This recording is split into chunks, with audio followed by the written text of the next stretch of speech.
India is a peace-loving country. India is our friend, and they have also good relations with Israel.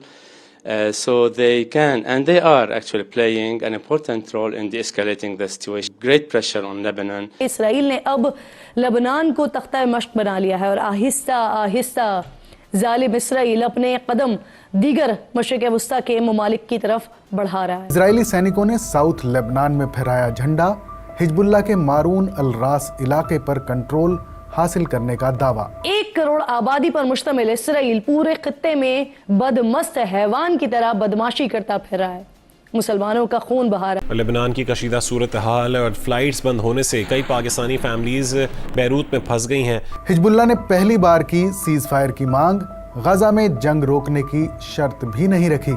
मुल्क सारे देख रहे हैं खामोशी बैठ के, वो इंफ्रास्ट्रक्चर तबाह हो गया, बिल्डिंग्स होता है। ये देखें बड़ी मुश्किलों से जब ये 2006 के बाद ये दोबारा बैरूत बड़ी मुश्किलों से खड़ा हुआ था। अभी वहाँ पे पोर्ट पे एक ब्लास्ट हो गया था ये कोविड के दिनों में, तो और वहाँ पे पॉलिटिकल भी बड़ा केओस है। लेकिन मजाल है कि बड़े और बासर मुस्लिम ममालिक अपने हमसाया बिरादर ममालिक का साथ दें। हिजबुल्लाह के जो डिप्टी चीफ हैं नईम कासिम, उनकी तरफ से एक स्टेटमेंट आया। उन्होंने बोला कि साहब हम लोग जो लेबनीज एफर्ट्स हैं सीज फायर के लिए, उसको हम पूरी तरह से सपोर्ट करते हैं। इसराइल ने कल बैरूत में हमले किए जिसमें बड़े धमाकों के साथ ही मुतअद्दिद इमारतें तबाह हो गई। हिजबुल्लाह की तरफ थोड़ी सी अगर नजर डालें तो आपको दिखेगा कि ये पहला स्टेटमेंट, मेजर स्टेटमेंट आया है जब नसरल्लाह को इजरायली एयर स्ट्राइक्स ने जहां पर 80 बॉम्ब गिरा के उनको मारा गया था। नमस्कार दोस्तों, चैनल पर आपका हार्दिक अभिनंदन है। दोस्तों, अभी आप जानते हैं कि इजराइल की जो लड़ाई चल रही है, पहले हमास के साथ हुई, उसके बाद बीच में हिजबुल्लाह आया जहां पर उन्होंने उसके चीफ को भी मार दिया।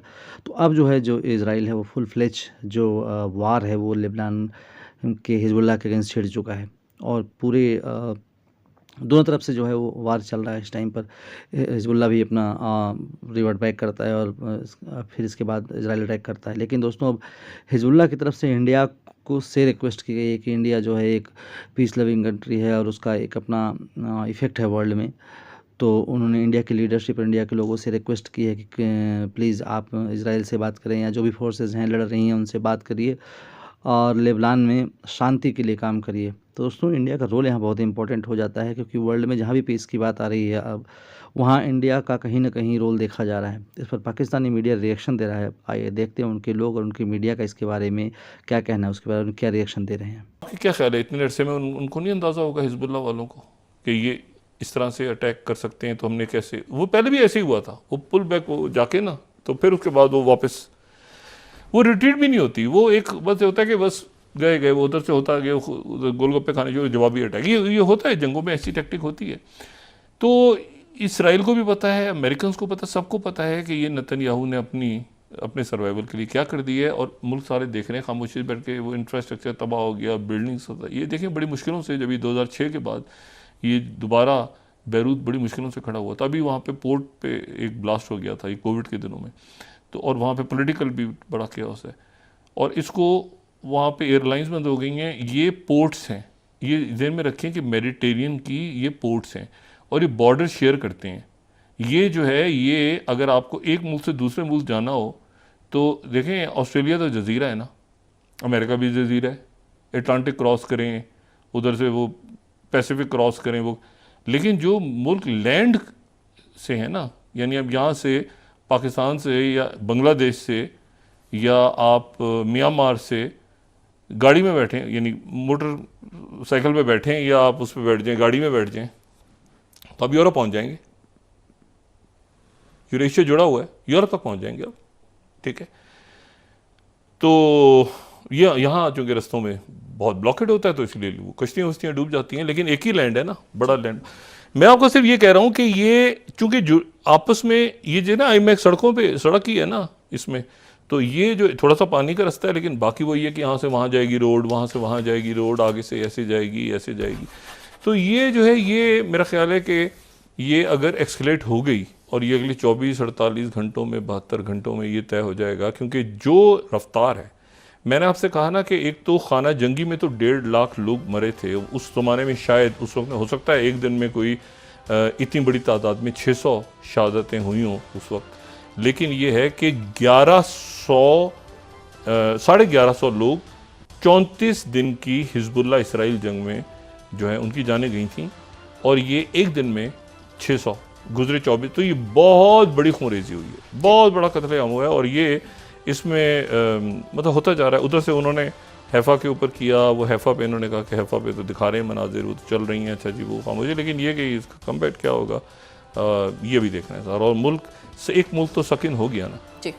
इससे पहले तो हिजबुल्लाह के साथ चल रहा था ना मामला कि भाई जनूबी लेबनान है, जनूबी लेबनान, तो बैरूत का मतलब कैपिटल आ गया ना दोनों, तो कैपिटल का मतलब ये है कि वो सकिन हो गया। और मैंने आपसे कहा कि उनके ये पहले भी जब हुआ था तो आसपास के मुल्क उसमें आ गए थे जो उनकी, क्योंकि वो इंटरकनेक्टेड है, वो स्ट्रेटेजिकली जो है ना बहुत इस वक्त ये सारे मुल्क और सारी जगह इंपॉर्टेंट है। मेरी दुआ है कि अल्लाह ताला ये जल्दी ये खून खराबा ख़त्म हो और ये मुल्क आगे की तरफ बढ़े। हिजबुल्लाह के जो डिप्टी चीफ हैं नईम कासिम, उनकी तरफ से एक स्टेटमेंट आया। उन्होंने बोला कि साहब हम लोग जो लेबनीज एफर्ट्स हैं सीज फायर के लिए उसको हम पूरी तरह से सपोर्ट करते हैं। उनका एक 30 मिनट का टेलीवाइज एड्रेस था, लेकिन उन्होंने ये भी बोला कि भाई हिजबुल्लाह सबसे पहले इस वॉर को नहीं रोकेगा, सबसे पहले इजराइल को एक स्टेप लेना पड़ेगा जहां पर कहीं ना कहीं इजराइल को अपनी बॉम्बिंग को खत्म करना पड़ेगा, तब जाके हम कुछ बात करने के लिए तैयार होंगे, लेकिन हम एक अनकंडीशनल सीज फायर के लिए तैयार हैं। तो ऐसा एक इनकी तरफ से स्टेटमेंट आया।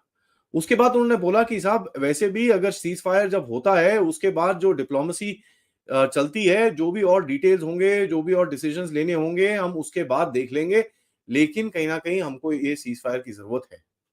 तो ऐसा इन्होंने एक स्टेटमेंट दिया जो काफी अजीब सा दिखा। जिस तरह से हिजबुल्लाह ने एक बड़ा स्ट्रॉन्ग सा स्टैंड ले रखा है और जिस तरह से इनके अटैक्स कल भी करें, इन्होंने हैफा के ऊपर अटैक करने की कोशिश करी है, ऑल्दो आयरन डोम ने पूरी तरह से इंटरसेप्ट किया, लेकिन कुछ रॉकेट्स हैफा सिटी के अंदर जाके गिरे हैं। पोर्ट के ऊपर अभी भी कोई डैमेज नहीं है। हिजबुल्लाह की तरफ थोड़ी सी अगर नजर डालें तो आपको दिखेगा कि ये पहला स्टेटमेंट, मेजर स्टेटमेंट आया है जब नसरल्लाह को इजरायली एयर स्ट्राइक्स ने जहां पर 80 बॉम्ब गिरा के उनको मारा गया था। उसके बाद उनका जो सक्सेसर आया उसको भी ठोक दिया गया। अभी ये जो नईम कासिम जिसको लीडर मानते हैं हिजबुल्लाह का, उन्होंने बोला कि साहब, उन्होंने अपने आप ही बोल दिया कि भाई अभी हिजबुल्लाह को कोई लीडर वीडर नहीं है, क्योंकि इजराइल ने बड़ा क्लियरली बोला है कि जो भी इस ऑर्गेनाइजेशन की लीडरशिप की पोजीशन में बैठेगा हम उसको ठोक ठाक के बराबर कर देंगे। तो यहां पर आपको ये दिखता है कि एक खौफ है कि भैया अगर मैं लीडर बन गया तो मेरे भी जरा दिन ना 24-48 घंटे से ज्यादा नहीं होगा और मेरे को भी ये लोग यहाँ के मार मूर देंगे। तो उन्होंने बड़ा क्लियरली बोला कि साहब हम एक इलेक्शन करेंगे और एक उसके बाद सेक्रेटरी जनरल इलेक्ट होगा, उसके बाद जो हमारी ऑर्गेनाइजेशनल प्रोसेस है उसके हिसाब से हम पूरा एक जो भी प्रोसीजर फॉलो करना है और फिर हम अनाउंस करेंगे कि साहब कौन लीडर बनता है हिजबुल्लाह का। तो यहां पर ऐसा लगता है कि भाई किसी को भी इस लीडरशिप पोजीशन में बैठना नहीं है, क्योंकि सबको पता है 24 से 48 घंटे से ज्यादा इनकी लाइफ नहीं होगी। दोस्तों, पाकिस्तानियों को सुनकर हंसी आती है। कहाँ से आते हैं ऐसे लोग? ऐसा लगता है ये लोग हमारे गोले के नहीं हैं, किसी और गोले से आए हैं। कितने तेजस्वी हैं ये लोग। आप सभी हंसते रहिए और पाकिस्तानी कॉमेडी का मज़ा लेते रहिए और चैनल को सब्सक्राइब करना और शेयर करना ना भूलें। धन्यवाद।